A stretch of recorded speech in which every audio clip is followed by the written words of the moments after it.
saying that our relationship to work should not suffer the secular divide. That work is sacred.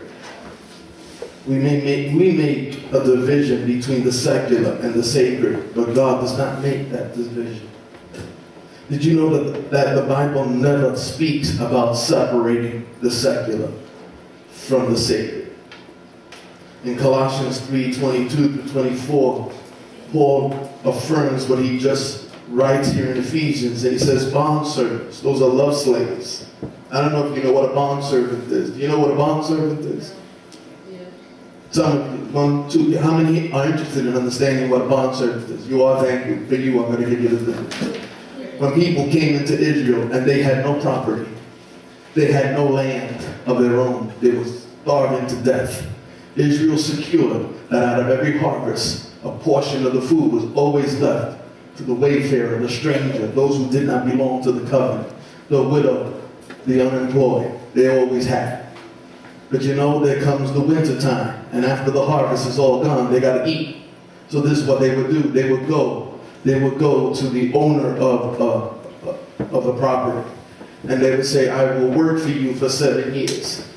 I will work for you for 7 years, and you will provide a house for me and my children, and you will pay me a certain amount. And at the end of the 7 years, you will release me so that I can go on my own. And the common practice in Israel is that at the end of the 7 years, they not only released them, but they gave them enough so they could buy a piece of land so they can go on their own. But here's what's going on. This is what a bondservant is. So how many want to know what a bondservant is? A love slave? This is what it is. At the end of the 7 years, the owner said, you are now released. You have paid your debt. I now give you enough money to buy your own piece of property, get your own plantation going. You can go on your own. And the bondservant said, no, I have learned to love you so much that I want to permanently serve your house. And they would go to the front door, and they would take their earlobe, and they would pierce it, and they call it a ceremony. A ceremony. Everybody from the community would come, and they nailed their earlobe, and blood will trickle down. And that will be his public proclamation. I no longer serve this man for money. I serve him because I love him. Yes, this is when Paul says, a bondservant of Jesus Christ. He said, I don't serve him because he forgave my sins. I serve him because I love him. We need more bondservants in the church today.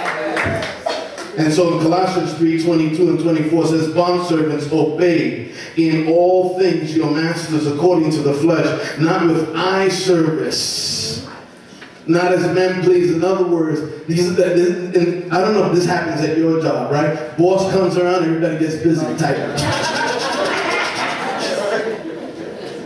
Boss turns around, you go right back to Facebook.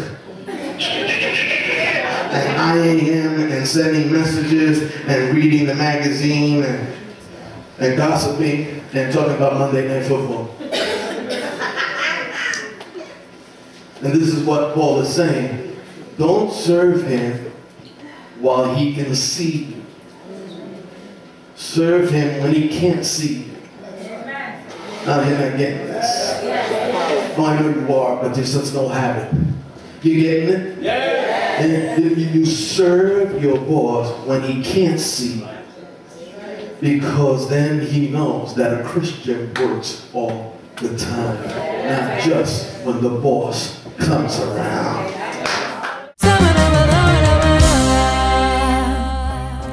Necessito